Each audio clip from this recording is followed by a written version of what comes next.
안녕하세요. 황소고직 시어머니에 대해서 속 시원하게 이야기 좀 하고 싶어서 이렇게 펜을 들었어요. 가벼운 마음으로 들어주세요. 저는 결혼한 지 9년차 30대 후반 가정주부예요. 저희 시어머니 이야기를 하려면 저와 제 결혼 생활에 대해서 먼저 이야기를 해야 할 것 같네요. 제가 고등학교 2학년 때 아버지의 사업이 부도가 나면서 저희 집은 말 그대로 쫄딱 망했어요. 대학에 진학해 사회복지학을 전공하고 싶었지만 형편이 어려워 결국 고등학교 졸업 후 바로 취업 전선에 뛰어들 수밖에 없었지요. 그렇게 시작한 첫 직장은 직원이 8명인 소기업이었고 그곳에서 저는 격리로 일했어요. 그 이후로도 직장만 조금씩 달라질 뿐 직업 자체가 크게 변하는 일은 없었네요. 생활이 나아지면 늦게라도 대학에 가야겠다고 생각했지만 부도 이후로 급격하게 건강이 나빠지신 아버지는 결국 2년 뒤 세상을 떠나셨고 어머니 역시 성치 않은 몸으로 생활비라도 버시겠다며 여러 가지 일을 병행하시다 쓰러지셨지요. 그리고 얼마 지나지 않아 어머니도 아버지 뒤를 따라가셨네요. 저는 순식간에 혼자가 되었어요. 비록 대학은 가지 못했지만 배움에 대한 열정과 갈증은 가득했어요. 그래서 어디서든 좋은 강연이나 수업이 있으면 빠지지 않고 참여했어요. 그러다 하루는 벤처기업을 창업한 청년기업가의 강의를 듣게 되었지요. 지역구청에서 문화수업의 일환으로 온 그는 항상 긍정적인 마음으로 할 수 있다는 의지를 가지고 꾸준히 노력하라는 다소 상투적인 주제에 대해 이야기했지만 그럼에도 불구하고 빛나는 눈빛과 위풍당당한 자세가 참 인상적이었어요. 2시간 남짓한 강연이 끝나고 인근 서점에 잠깐 들려서 책 구경을 하다 보니 허기가 지더라고요. 근처에서 간단히 욕이나 하고 갈까라는 생각에 근처 떡볶이집에 들렸어요. 그런데 좀 전까지 제 앞에서 강의를 하던 그 사람도 그곳에 있더라고요. 생각지도 못한 우연에 반가운 마음이 앞서더라고요. 사실 그는 제가 거기 있었는 줄도 몰랐을 텐데 말이죠. 아무튼 제가 그때 무슨 생각이었는지 모르겠지만 괜히 아는 척을 하고 싶더라고요. 그래서 안녕하세요 하고 다가가 인사를 했어요. 그 사람을 누구냐는 표정으로 저를 보길래 좀 전에 강연 잘 들었어요 라고 인사를 건넸지요. 그러자 그의 얼굴에는 약간의 당황스러움과 동시에 반가움이 떠오르는 것 같았어요. 그는 저에게 들어줘서 감사하다며 괜찮으시면 여기 앉으시라고 하더라고요. 지금 생각해보면 그게 우리의 첫 데이트나 마찬가지였네요. 고등학교 때 미국으로 유학을 가 하버드를 졸업하고 한국으로 들어와 벤처기업을 창업한 청년기업인이었던 그는 자신만만하고 적극적인 사람이었어요. 게다가 다른 사람을 배려하는 따뜻한 마음씨까지 갖추고 있었지요. 그를 만나본 제 친구들은 다 백마탄 왕자님이 따로 없다며 절 부러워하더라고요. 하지만 사실 그의 완벽한 조건을 생각하다 보면 때로는 제 자신이 자꾸 초라하게만 느껴지기도 했었지요. 아무튼 한 번은 그런 그가 술에 잔뜩 취해서 자기 어머니에 대해서 이야기를 하더라고요. 어머니가 자기를 키우는데 참 많이 고생을 하셨다고요. 사실 저는 고등학교 때부터 유학 가서 하버드까지 나올 정도면 집이 잘 사나 보다라고 막연히 생각했었거든요. 그런데 그가 말하기를 아버지는 외도로 진작에 처자식을 버리고 집을 떠나셨대요. 그 이후로 어머니가 식당에부터 건물 청소까지 안 해보신 일이 없다고 하더라고요. 오로지 자기 하나 잘 키워보시겠다는 마음으로요. 그러다 보니 기대도 크시고 욕심도 많으시다고요. 그때만 해도 저는 그 기대와 욕심이 뭔지 정확히 알지 못했었지요. 그와 연인이 된 지 2년이 조금 지난 여름날이었어요. 회사에서 일을 하고 있는데 모르는 번호로 전화가 오더라고요.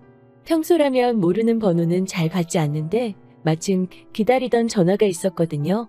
그래서 전화를 받으니 조금은 쌀쌀맞은 목소리를 가지신 중년의 여인에게 걸려온 전화더라고요.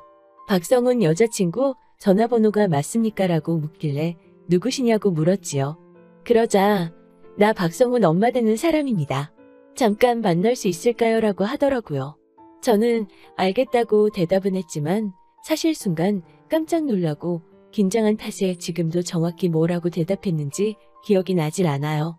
하던 일을 정리하고 회사 근처 카페에서 그의 어머니를 만났어요. 귀 밑에서 찰랑거리는 검은 단발머리에 뿔테 안경을 쓰신 어머님은 한눈에 봐도 성격이 세고 깐깐하다는 느낌을 풍기셨어요. 어머님은 저에게 뭘 마시겠냐고 묻지도 않으시고 종업원에게 커피 2잔을 주문하시더군요. 그리고 커피가 나오자 본격적으로 이야기를 시작하셨어요. 아가씨, 거두절미하고 이야기할게요. 내 아들이지만 정말 멋있지요? 키 크고 인물 좋지, 학벌 좋지. 게다가 아들 사업도 승승장구하고 있고. 그런데 듣자 하니 아가씨는 대학도 못 나온 고졸의 경리라면서요. 사람이 매사 욕심을 지나치게 부리면 안 됩니다. 항상 자기 분수에 맞게 살아야 해요. 양심을 지켜야지요. 내가 더한 말은 하고 싶지 않네요. 이쯤이면 알아듣겠지요? 라고 말하시고는 결국은 우리 아들 옆에서 떠나라는 말씀을 하시더라고요. 그런데 이런 말을 듣는데 눈물 한 방울 나오지 않더군요. 사실 가끔 드라마처럼 어느 날 그 사람의 어머니가 나에게 돈봉투라도 던지시면서 헤어지라고 하시진 않을까 걱정을 하기도 했었어요. 그에 비해서 저는 부족한 게 많은 사람이었으니까요. 어머님, 죄송해요. 저 그런데 그 사람 정말 사랑해요. 라고 말했어요. 하지만 어머님은 냉랭한 눈빛으로 절 바라보시면서 이런 게 사랑이라면 나는 사랑이 뭔지 모르겠네요. 사람이 지켜야 할 선이라는 게 있는데 아가씨는 그 선을 넘은 거예요. 잘 알아들었다 믿고 갈게요. 우리 아들과의 관계는 제대로 정리해 주세요라며 저에게 예의를 차리시며 하지만 단호하게 말씀하시곤 자리에서 일어나셨어요. 어머님의 뒷모습을 보고 있자 그제서야 제 앞에 놓인 현실이 좀 파악이 되더군요. 그날 밤 저는 그에게 연락해 회사 근처 포장마차로 와달라고 했어요. 사실 그와 2년 가까이 만나오면서도 한 번도 흐트러진 모습을 보여주지 않으려 했었고 솔직히 단 한 번도 잠자리조차 같이 하지 않았어요. 그가 몇 번이고 원했었고 저 역시 그에게 저를 맡기고 싶은 순간도 몇 번이나 있었지만 쉽게 허락하고 싶지 않았어요. 제가 지켜낼 수 있는 유일한 자존심이었다고 말하면 이해가 되실까요?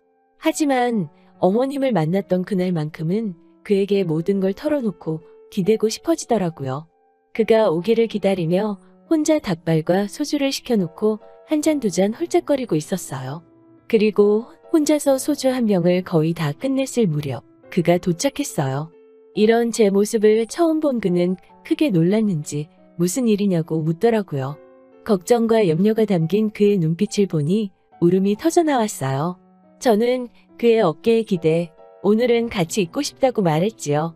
그렇게 우리는 호텔로 향했고 저는 그에게 밤새도록 몇 번이고 위로를 받았네요.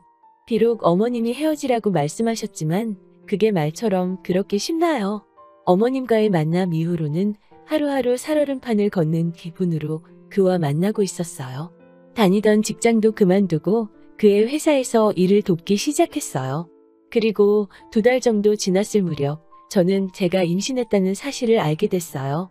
저는 그에게 조심스레 제 임신 소식을 알렸어요. 혹시 싫어할까봐 너무 무섭고 걱정되더라고요. 그런데 정말 다행스럽게도 그는 정말 진심을 다해 뛸듯이 기뻐하더라고요. 그러면서 앞으로 평생 행복하게 해줄 테니까 자기만 믿고 따라오라고 하더군요. 얼마나 든든했는지 몰라요. 이튿날 그가 집에 인사를 가자고 하더라고요. 무섭고 걱정스러운 마음이 컸지만 언젠가는 넘어야 할 산이라 생각하고 그를 따라갔어요. 하지만 다행히도 어머님은 제가 임신을 했다는 이야기를 들으시고는 단 한 번의 한숨을 내쉬시는 것 말고는 어떤 말도 하지 않으셨어요. 그저 저희에게 아이 먼저 낳고 식을 올리도록 하자고 하시더라고요. 그와 저는 좋아서 어쩔 줄 몰랐지요. 저는 어머님께 정말 감사하다며 잘하겠다고 눈물로 인사를 드렸고 어머님도 이제 내 식구라 생각할 테니 지난날 내가 너에게 했던 모진 소리는 잊어버려라 하시더라고요. 사실 현관문에 들어서기 전까지 어머님이 날 문전박대하시면 어쩌지 별의 별 생각을 다 하고 있었는데 말이에요. 그리고 얼마 뒤 어머니는 제게 바깥 생활하지 말고 집에 들어와서 지내라고 하시더라고요. 남편은 어머님과 단둘이 살고 있었으니까 일단 분가하기 전까지는 그게 좋지 않겠냐고 하시면서요. 그런데 저는 사실 분가하고 싶은 마음이 없었거든요. 부모님을 일찍 여의어서 그런지 저는 집에 혼자 있는 게 쓸쓸하고 외로워서 싫거든요. 그래서 어머님께 어머님만 괜찮으시면 여기서 애도 낳고 계속 지내고 싶다고 했어요. 어머님은 의외라는 눈빛으로 절 보시더니 편할 대로 하라고 하시더라고요. 그렇게 어머님과 저희 부부의 생활이 시작되었어요. 그리고 몇 달 뒤 저는 건강한 공주님을 출산했어요. 남편 말이 제가 진통을 너무 오래 하고 힘들어하니까 어머님이 눈물을 보이시더래요. 힘들어서 어쩌냐고요. 그 말을 듣는데 가슴이 뭔가 찡하더라고요. 저는 막연히 어머님이 저를 안 좋아하시고 안 예뻐하신다고만 생각했었는데 회복실로 돌아온 저에게 어머님은 그저 고생했다며 수고했다며 고맙다고 몇 번이고 말씀해 주셨어요. 그렇게 아이를 낳고 얼마 뒤 결혼식도 올렸어요. 그리고 정말로 성훈 씨와의 결혼 생활이 시작되었지요. 남들은 시어머니 모시고 어떻게 사냐면서 하루빨리 나와 살라고 하더군요. 하지만 저는 어머님이랑 사는 게 불편하지 않더라고요. 어머님은 전하신 성격은 아니셨지만 이유 없이 저를 괴롭히고 하시는 분도 아니셨어요. 다만 손녀에게는 한없이 인자하시고 사랑을 쏟아주시더라고요. 딸아이를 출산하고 육아에 몰두했으면 하는 남편의 바람으로 회사를 관두고 전업주부로 지내기 시작했지요.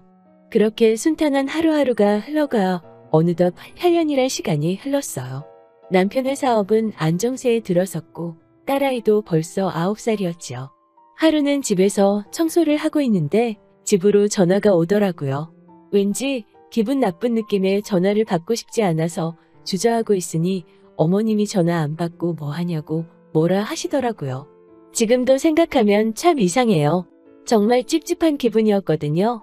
아무튼 주저하다 전화를 받았는데 저와 어머님은 큰 충격으로 할 말을 잃었네요. 강남경찰서에서 걸려온 그 전화는 바로 남편 때문이었어요. 사실 요 근래 남편이 사업을 확장하면서 거의 매일같이 야근을 하고 있었거든요.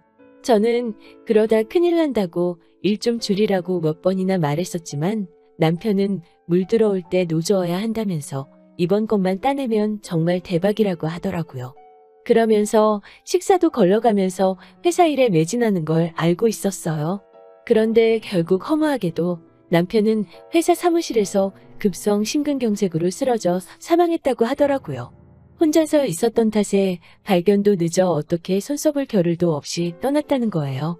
그렇게 야근하게 내버려두지 말았어야 하는데 도시락이라도 싸들고 가볼걸, 그때 전화라도 걸어볼걸 생각이 꼬리를 물기 시작하니까 남편을 죽게 만든 게 나인가라는 생각까지 들더라고요. 한번 그 생각에 도달하니까 머릿속이 터질 것 같이 괴로워서 미치겠더라고요. 그렇게 고통스러워했을 순간에 아무도 곁에 없었다는 잔인한 현실에 가슴이 찢어질 것 같았어요. 저는 할 말을 잃고 손발만 덜덜 떨면서 눈물을 쏟아내고 있으니 어머님이 도대체 무슨 일이냐고 저를 흔드시더라고요. 저는 가까스로 어머님께 소식을 알렸고 어머님은 얘기를 듣자마자 졸도하셨어요. 결국 구급차를 불러 어머님을 병원으로 모셨어요. 남편이 잠들어 있는 병원이었지요. 그렇게 남편을 허망하게 보냈어요.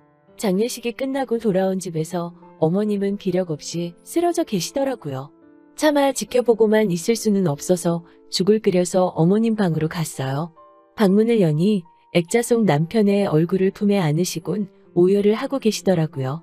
제가 식사 좀 하시라고 하자 저를 노려보시더니 대뜸 죽그릇을 내동댕이 치시더라고요. 그러더니 저에게 악다구니를 쓰셨어요. 네 남편 죽었는데 너는 밥이 목구멍으로 넘어가냐면서 네가 내 아들을 잡아먹었다고, 네가 이 집구석에 들어와서 이 사태가 일어난 거라며 저를 방문 밖으로 밀어내시더라고요. 그런 일을 며칠이고 당하자 저도 더 이상 버텨낼 수가 없었어요. 현실이 버겁고 남편이 그립고 다행인 건 어머님이 손녀를 귀여워해 주셨으니까 손녀를 모른 척 하시진 않으실 거라는 믿음이 있었지요. 그리고 그날 저는 그동안 모아두었던 수면제를 입안에 쏟아붓고 그렇게 긴 여행을 떠나려 했었네요. 흰 빛이 보이고 꿈인지 생신지 분간을 못하고 있었는데 누군가 저를 부르는 소리가 들리더라고요. 눈을 떠서 옆을 보니 제 딸과 어머님이 제 옆에서 눈물 콧물이 범벅이 돼서 저를 부르고 있었어요. 나중에 듣기로는 외출해서 돌아오셨던 어머님이 쓰러진 저를 발견하시곤 바로 구급차를 부르셨나 봐요. 병원에서 위세척을 했는데 음식물이 하나도 안 나와서 깜짝 놀랐다면서요. 그 당시 제가 열흘 가까이 거의 물밖에 못 삼켰었거든요. 정말 살 한 톨 먹는 것도 일만 하다 갑자기 떠난 남편한테 미안한 마음이 들어서요. 병원에서 퇴원해 집으로 돌아온 저는 더 이상 슬픔에만 잠겨 있을 수는 없었어요. 어머님과 딸을 위해서라도 제가 생활전선에 뛰어들어 하면 냈지요. 인근 마트에서 계산원으로 일하고 시간이 나면 근처 식당에서 한두 시간 설거지 아르바이트를 하며 생활비를 벌기 시작했어요. 사실 남편이 죽으면서 딸아이 앞으로 얼마간의 지분을 남겨주긴 했었지만 그건 딸아이 것이고 그걸로 당장의 생활을 꾸려나갈 수 없었기 때문에 일을 해야만 했네요. 그러던 어느 날 어머님이 모처럼 밖에서 식사나 하자고 저를 불러내셨어요. 그런데 나간 곳에는 웬 남자가 한 명 나와 있더라고요. 세무사라는 그 남자는 저처럼 아내랑 사별을 한 사람이었어요. 알고 보니 어머님이 소개팅을 주선하신 거예요. 번갯불에 콩 구워 먹듯 후다닥 커피 한 잔만 마시고 도망치듯 집으로 돌아와 어머님께 어떻게 된 일이냐고 따져 물었어요. 지금 저를 쫓아내시려는 거냐고 묻자 너는 그렇게 좋은 남자 소개해줬으면 고맙습니다는 못할 망정 왜 승질이냐고 화를 내시더라고요. 제가 언제 좋은 남자 소개해달라고 했냐고 하자 시어머니한테 그게 무슨 말버릇이냐고 역성을 내시니 어이도 없고 짜증도 나더라고요. 그렇게 며칠이 지난 뒤 소름 끼치는 일이 일어났어요. 어머님과 딸은 백화점에 가고 저는 혼자 집에서 텔레비전을 보고 있었는데 누가 현관 비밀번호를 몇 번이나 누르더라고요. 계속 틀려가면서요. 혹시 도둑인가라는 생각이 들어 인터폰으로 현관을 내다보니 어머님이신 거예요. 놀라서 저는 문을 열어드리고는 왜 이렇게 틀리세요라고 하자 갑자기 기억이 안 나서 그랬다고 하시더라고요. 그런데 어머님만 계시고 딸이 안 보이는 거예요. 어머님께 가영이는 어디 있냐고 묻자 어머님이 가영이를 왜 나한테 묻니라고 하시는 거 아니겠어요? 어머님은 정말 기억을 못 하시는 것 같았어요. 놀라서 어머님이 가셨던 백화점으로 뛰어가 그 일대를 샅샅이 뒤지니 다행히도 가영이가 백화점 지하 푸드코트에 앉아있더라고요. 얼마나 놀랐는지 집에 와서도 한참이나 가슴이 진정되지 않았어요. 제가 가영이와 함께 집에 들어오자 어머님은 이렇다 저렇다 말씀 없이 눈물만 흘리시고는 방에 들어가시더라고요. 저는 속으로 어머님도 많이 놀라셨나 보다 짐작만 했을 뿐이지요. 지금 생각해보면 제가 좀 더 빨리 눈치챘어야 하는 건데 말이에요. 며칠 뒤 집안 청소를 하다가 저는 어머님 방에서 생각지도 못한 것을 발견했어요. 그건 바로 어머님의 진단서와 약봉투였지요. 얼마 전부터 뭘 챙겨드시길래 뭐냐고 여쭈니 영양제라고 하셨었는데 진단서를 보니 노인 성치매라고 되어 있더라고요.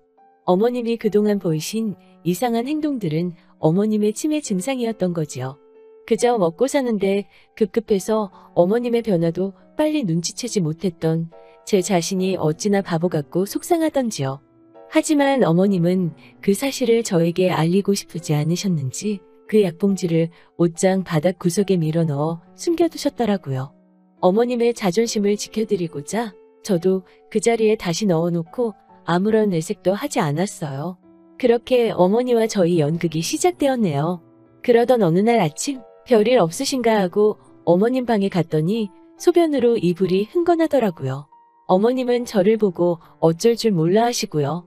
저는 아무것도 모르는 척 물 쏟으셨어요? 라고 말하곤 조용히 그 이불을 가지고 나와 세탁기에 넣었어요. 돌아가는 세탁기 앞에 쪼그려 앉아 한참을 울었네요. 그리고 이튿날 어머님은 어디서 구하신 건지 여러 개의 결혼회사 전단지를 꺼내어 보여주시더라고요. 제가 웃으며 어머님, 남자친구 필요하세요? 하고 여쭙자 내가 아니고 너라고 하시는 거예요. 저더러 얼른 좋은 사람 만나서 이 집 나가라고 그러시더군요. 제가 도대체 왜 저를 못 내쫓아서 안달이시냐고 그러자 만사 귀찮으니까 너도 가영이도 다 내 눈앞에서 사라지라고 하시더군요. 저는 어머님 눈을 똑바로 쳐다보곤 아무데도 안 갈 거라고. 여기서 천년만년 어머님이랑 살 거니까 그런 말씀 하지 마시라고 그랬어요. 어머님이 또 남자 소개시켜준다고 하시면 저도 이제 동네 할아버지들 다 모시고 올 거라고요. 어머님은 그제서야 흐느끼시며 내가 치매라는데 더 아파지면 네가 힘들어서 안 된다고. 너 내보내고 요양원에 가려고 하니까 가영이 데리고 나가라고 그러시더군요. 내가 그동안 너를 그렇게 힘들게 했는데 무슨 면목으로 너를 붙잡으냐고요. 하지만 저에게는 어머님이 친정어머니나 마찬가지거든요. 저는 그런 약한 말씀은 하지 마시라며 어머님을 꼭 안아드렸어요. 하지만 어머님의 병세는 하루가 다르게 악화되더군요. 한 번은 어머님이 방에 계신 걸 확인하곤 안심하고 부엌일을 하고 있었는데 그 잠깐 사이에 어머님이 집을 나가셨더라고요. 신발도 짝짝이로 신고 어머님을 찾기 위해 무작정 대문 밖으로 달려나갔어요. 동네를 샅샅이 살폈으나 찾을 수가 없었지요. 평소에 아들 보러 가고 싶다는 말을 입에 달고 사셨기에 혹시 버스 정류장이나 지하철역에 계신가 싶어 가보니 버스비가 없다고 승차를 거절당하고 계시더라고요. 또 하루는 갑자기 가만히 있는 장롱이 빙글빙글 돌아서 어지러워 죽겠다고 하시더라고요. 왜 가만히 있는 장롱이 돌겠냐며 함께 장롱을 만져보고 어머님을 장롱에 기대어 서보기도 했지만 도저히 믿지를 못하시더군요. 저에게 장롱 좀 못 돌게 하라고 조르기 시작하시면 제가 할 수 있는 일은 아무것도 없었지요. 그저 장롱을 가지고 이리저리 말 그대로 생쇼를 해가며 어머님이 포기하실 때까지 기다릴 뿐이었어요. 점점 어머님의 상태가 심각해지자 하루는 담당 의사 선생님께서 저에게 조심스레 어머님을 요양원에 보내시는 게 좋겠다고 권유하시더라고요. 그리고 그때 생각지도 못했던 사람이 저희를 찾아왔어요. 그건 바로 어머님의 딸이었지요. 사실 남편에게는 누나가 한 명 있었어요. 어머님이 한 푼 두 푼 모아두었던 돈을 들고 남자랑 야반도주를 했다라고만 들었던 그 누나였어요. 건너 어머님이 아프시다는 이야기를 듣고는 유산이 탐나서 온 것 같다고 동네 이웃들이 수근거리더군요. 신우는 어머님은 요양원에 모시고 이 집은 팔아야겠다고 하시더군요. 친딸이 나타나서 저러니 제가 뭐라고 할 방법이 없었어요. 그저 어머님께 자주 찾아뵙겠다 말씀드렸지요. 어머님은 그 와중에도 제게 내 생각은 하지 말고 네 인생 살라고 하시더라고요. 그런 저희를 보며 신우는 엄마도 적당히 하라며 요양원 가면 밥도 잘 주고 사람들도 잘해준다는데 뭐가 걱정이냐면서 빈정거리더라고요. 자기 남동생이 죽었을 때도 코빼기도 안 비치더니 아파트 판돈 챙기려고 나타난 신우가 정말이지 인간이 맞나 싶더군요. 어머님은 신우에게 이런저런 말씀도 하지 않으셨어요. 하지만 돌아 누워 계신 어머님 어깨가 들썩이는 걸 보곤 울고 계신다는 걸 알 수 있었지요. 그렇겠지요. 거의 10년도 넘게 연락도 없던 딸이 오자마자 엄마 어떠냐고 묻는 게 아니라 요양원에 보낼 궁리만 한다는 현실이 얼마나 서글프셨겠어요. 그런데 이튿날 아침 어머님이 다급한 목소리로 저를 불러내시고는 얼른 어디 좀 다녀오자고 하시는 거예요. 그렇게 간 곳은 부동산이었어요. 부동산 사장님은 다 준비해 두었다면서 녹음기와 카메라를 켜서 저희를 찍기 시작하더라고요. 어머님은 저에게 아파트 명의를 양도해 주시려고 하시더군요. 이 아파트가 그래도 재개발 호재도 있고 해서 가격이 많이 올랐거든요. 어찌됐건 저는 못 받는다고 제가 한사코 사양하자 내 정신이 맑을 때 너한테 주려고 하니까 받아서 가영이 키우는데 쓰라고 하시더라고요. 신우가 쫓아오기 전에 끝내자면서 부동산 사장님과 함께 서두르시는 어머님을 보고 감사하기도 하고 죄송스럽기도 하고 마음이 복잡했어요. 어머님은 이거 가지고 좋은 남자 만나서 시집가서 새 인생 살라고 또 그 말씀을 하시더군요. 그렇게 눈물 콧물 흘리며 명의 이전이 끝나고 집으로 돌아와 한숨 돌리고 있는데 아니나 다를까 신우가 왔더라고요. 신우는 어머님께 얼른 짐 싸라고 다그치면서 자기가 좋은 요양원 다 알아놨다면서 아파트 문서는 어디 있냐고 내놓으라고 이리저리 난리더군요. 묵묵히 짐을 싸시는 어머님을 보니 더 이상 가만히 봐줄 수가 없었어요.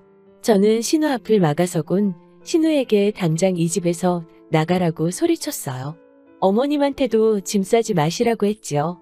어머님이란 저 친모녀나 마찬가지예요. 제가 모신다고요. 어머님 절대 아무데도 못 가신다고 안 보낼 거예요. 라고 했어요. 그러자 신우는 효분한 애라며 비아냥거리면서 어머님을 째려보더군요. 빨리 짐만 싸고 뭐하냐고 어머님을 재촉하자 어머님은 이러지도 저러지도 못하고 계셨어요. 그런 어머님을 보곤 폭발한 저는 결국 신우에게 너는 인간이면 인간답게 살아. 동생 죽었을 때도 코빼기도 안 비치던 년이 이제 와서 어머님 고려장 시키려고 그러니? 경찰 부르기 전에 내 집에서 당장 꺼져. 라고 소리소리를 질렀어요. 신우는 욕을 하면서 일단 나가기는 하더라고요. 저는 어머님을 껴안고는 어머님 저 두고 아무데도 가지 마시라고 저랑 같이 오래오래 천년만년 살아달라고 말했어요. 어머님은 그동안 내가 너한테 잘해준 것 없는데 이렇게 해주니 너무 고맙다며 눈물을 보이시더군요. 그 이후로 일주일 정도 지났네요. 신우는 요즘도 찾아와서 난리를 치고 가기도 하고 전화로 온갖 개소리를 하기도 하고 혼자 바빠요. 하지만 저와 어머님의 사이는 그 어느 때보다 돈독하고 평화롭네요. 평소에도 유튜브에서 사연 듣기를 좋아하시는 우리 어머님, 이것도 듣고 계신가요? 어머님, 정말 사랑한다고 말씀드리고 싶었어요. 돌아가신 친정엄마가 들으면 서운하실지도 모르지만 지금 제 친정엄마는 어머님이나 마찬가지세요. 제 힘 닿는 데까지 효도하며 모실게요. 사랑합니다. 오늘의 사연은 여기까지입니다. 들어주셔서 감사하고요. 좋은 하루 되세요.